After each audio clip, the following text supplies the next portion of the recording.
Hello everyone, welcome to Wawa IAS. Now we shall see our daily MCQs for 25th of July. So let's start, guys. Our first question is Rajiv Gauba committee is related to A. Mob violence and lynching, B. is Western Ghats conservation, C. interlinking of river program, और is it D. judicial reforms. So अभी हाल ही में असम के Karimganj district में Karimganj district in Assam यहाँ पे 3 लोग mob lynching का शिकार हुए हैं. ओके, और these were thought to be cattle thieves. इनको कैटल थीव्स माना गया और मॉब लिंचिंग के शिकार हुए. They were killed. Now answer है हमारा ए.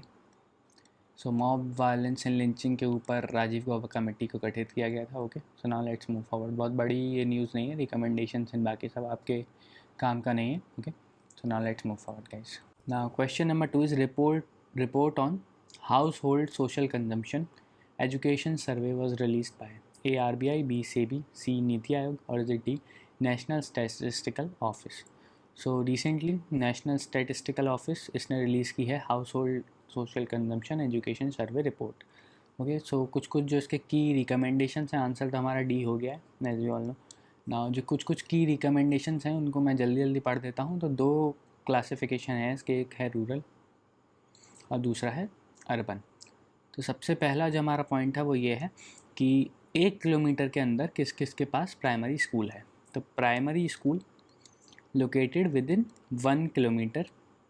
सो रूरल में ये परसेंटेज है 92.7%. में इतने परसेंट लोगों के पास प्राइमरी स्कूल लोकेटेड है with in 1 kilometre of their houses.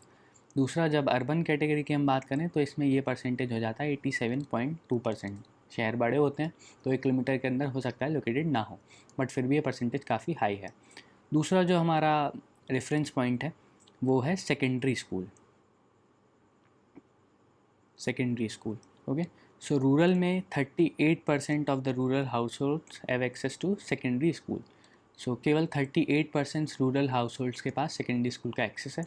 और जब हम अर्बन एरियाज़ की बात करते हैं तो ये ही 70% हो जाता है. तीसरा जो हमारा इम्पॉर्टेंट पॉइंट है वो है इंटरनेट एक्सेस का. इंटरनेट कितने लोगों के पास है. तो रूरल में अगर आप देखें, रूरल क्लस्टर्स में 15% लोगों के पास इंटरनेट है, और वहीं अगर आप अर्बन पे जाते हैं तो ये परसेंटेज बढ़ के हो जाता है 42%.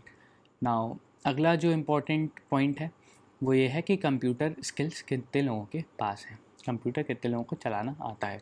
तो रूरल में जब आप बात करेंगे तो 24% of people aged between 15 and 29. तो ये एज है 15 एंड 29 ईयर्स के बीच में 24% लोगों को कंप्यूटर की जानकारी है. और जब आप अर्बन में इसी एज ग्रुप में बात करेंगे तो the percentage grows to 56%, nearly double. Okay, so ये कुछ बहुत ही इंपॉर्टेंट डेटा था, इससे ज़्यादा ज़रूरत नहीं है. और आंसर है हमारा डी, नेशनल स्टैटिस्टिकल ऑफिस. तो NSO निकालता है house hold social consumption education survey report. Now let's move forward, guys. Now question number 3 is consider the following statement with respect to India Idea Summit 2020. Statement 1, it aims to promote India ASEAN trade relations, and statement 2, it was organized by the NITI Aayog. सो हम देख लेते हैं context क्या है. तो context ये है कि 22 जुलाई को PM मोदी इनने की नोट एड्रेस किया. ओके, इंडिया आइडिया समिट में. जब बात करते हैं कि इंडिया आइडिया समिट किस किस के बीच है, तो ये है इंडिया और US के बीच. इंडिया आसियान के बीच नहीं है. स्टेटमेंट 1 हो गया हमारा इनकरेक्ट. इंडिया US के बीच है. जो कंटेम्पोरेरी रिलेशंस हैं इंडिया और US के बीच में, फिर जो बिज़नेस रिलेशंस हम चाहते हैं, पोटेंशियल बिज़नेस रिलेशंस, और पोस्ट पेंडेमिक वर्ल्ड में क्या बिज़नेस हमारे रिलेशंस हो सकते हैं, ये सब पे डिस्कस हुआ. ओके, जिसमें आपने मोदी जी के काफ़ी ट्वीट्स भी देखे होंगे जो उनने की नोट दिया था कि मेक इन इंडिया पे काफ़ी ज़्यादा उन्होंने फोकस किया था.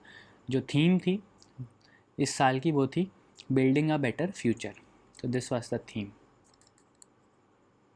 building a better future.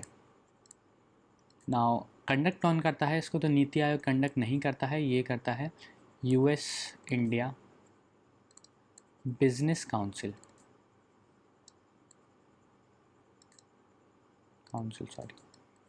US IBC. तो ये इसको हमेशा कंडक्ट करता है, नीति आयोग कंडक्ट नहीं करता है. आपसे इनकरेक्ट स्टेटमेंट पूछे हैं तो दोनों ही इनकरेक्ट हैं.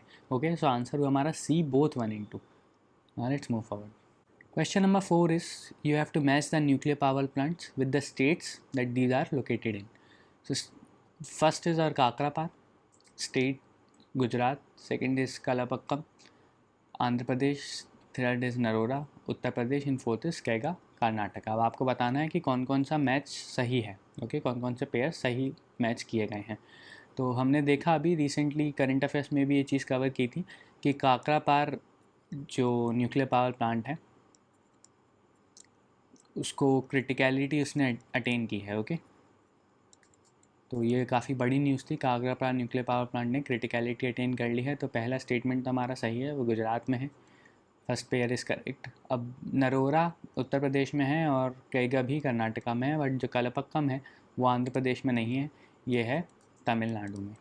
ओके, तमिलनाडु. तो जो हमारा सेकंड पेयर है दैट इज़ इनकरेक्ट. आंसर है हमारा 1, 3 एंड 4. 1, 3 एंड 4. तो कौन सा ऑप्शन है हमारे पास? This is D, 1, 3 and 4. Okay, so now let's move forward. Question number 5 is consider the following statements with respect to insider trading. Statement 1, it is the buying or selling of a publicly traded company's stock by someone who has confidential information about its stock. In Statement 2, it is prohibited under the Companies Act of 1956. तो insider trading जैसे कि हम सब जानते हैं कि अगर कोई भी पब्लिकली लिस्टेड कंपनी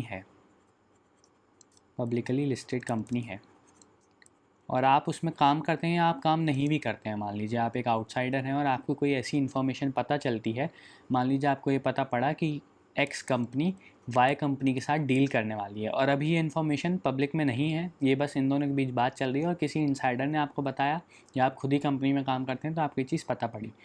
ओके, और फिर आपने क्या किया कि इसके शेयर्स ख़रीद लिए क्योंकि आपको पता है कि इसकी डील से हमारा जो शेयर प्राइस है वो बढ़ने वाला है, तो आपने इसके शेयर्स परचेज़ कर लिए.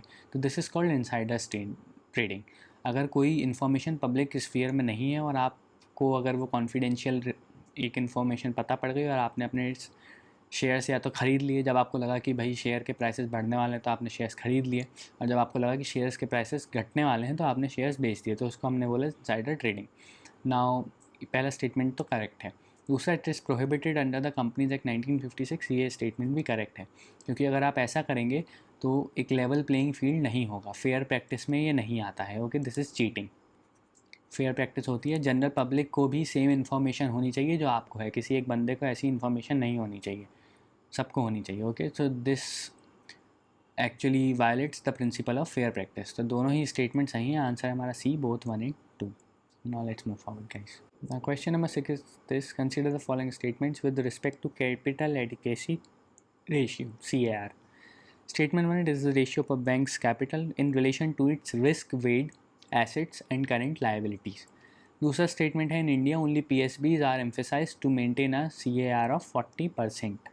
And statement 3, the higher the CAR of a bank, the better capitalized it is. Now you have to tell which of the following statements, above statements, are correct. So capital adequacy ratio report एक नई जारी की है. Okay, RBI ने एक report जारी की है, उसमें बोला है कि 13.3% तक गिर जाएगा 2021 में capital adequacy ratio. Okay, now what is correct in this? So it is the ratio of a bank's capital in relation to its risk weighted assets and current liabilities. ये स्टेटमेंट एकदम सही है. आपका कैपिटल कितना है, and capital is determined by tier 1, tier 2, tier 3 capital. Okay, जो capital funds होते हैं, देखिए tier 1 plus tier 2 plus tier 3, ये आपका कैपिटल और उसका रेशियो जो आपके कैपिटल रिस्क वेड एसेट्स हैं. आप अगर बैंकिंग टर्मिनोलॉजी में देखा जाए तो जैसे कि मान लीजिए एक होम है, उसके लिए कोई लोन आपने दिया, तो इसकी रिस्क वेडनेस को हम लोग मेजर करते हैं कि इसका रिस्क कितना ज़्यादा है, इससे लोन वापस आ सकता है कि नहीं आ सकता है, तो वो होती है रिस्क वेड एसेट्स. ओके, सो जितनी भी रिस्क इन्वॉल्व होती है इसमें, उसका रेशियो कहलाता है कैपिटल एडिक्वेसी रेशियो. दूसरा statement, in India only PSBs are emphasize to maintain a capital adequacy ratio of 40%. तो 40% बहुत ज़्यादा कैपिटल एडिक्वेसी रेशियो है, इसमें किसी को भी मेंटेन नहीं करना पड़ता है. ये स्टेटमेंट है हमारा इनकरेक्ट. जनरली आप देखेंगे अगर जो बेसल नॉर्म्स हैं, बेसल नॉर्म्स 3, उनमें बोला गया है कि कैपिटल एडिक्वेसी रेशियो जो मिनिमम होता है वो 8% होना चाहिए. बट हमारे यहाँ जो कमर्शियल बैंक्स हैं, कमर्शियल बैंक्स उनको आरबीआई ने बोला है कि आप 9% सीएआर मेंटेन करेंगे, और जो पीएसबीज़ हैं उनको बोला गया है कि आप 12% कैपिटल एडिक्वेसी रेशियो मेंटेन करेंगे। अब एडिक्वेसी रेशियो आप जानते हैं कि मतलब आपका जो कैपिटल है वो रिस्क से कितने अच्छे से स्ट्रगल कर सकता है, तो कितने एडिक्वेसी कितना कवर करता है आपका कैपिटल।